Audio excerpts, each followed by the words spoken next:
Hi, I'm Dr. Lauren Kurtz. I'm working at the Moreland clinics in Waukesha and McGuanago. I can't wait to meet you.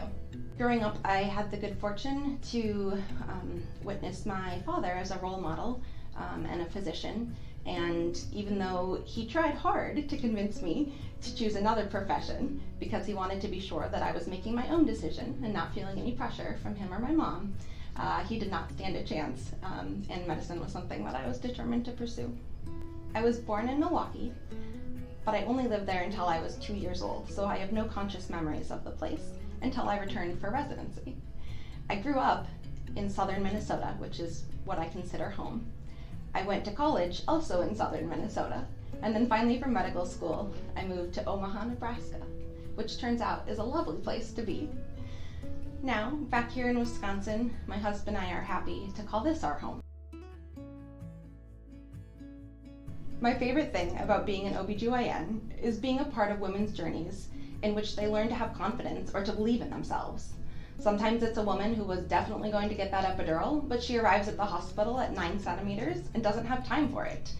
At first, she may be saying, I can't do this, I can't do this. But soon, those statements turn into, I can do this and I must do this. And that is something that is miraculous to witness, and I feel very privileged to be a part of it.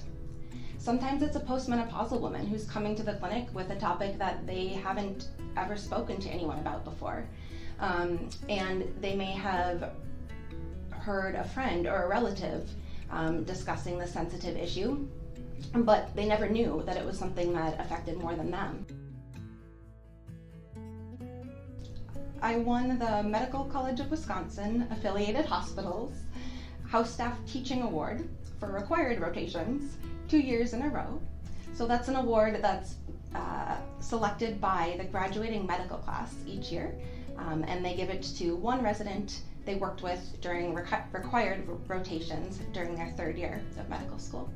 And the 2nd year that I received that award, it was actually my little brother's graduating class, and he had no idea, he had nothing to do with it, but that made it extra special. One of my favorite things is figuring out how a woman needs to be cheered on. Some people like a cheerleader with all of the rah-rah and maybe some songs playing in the sidelines, but some people need more of a gentle, encouraging force.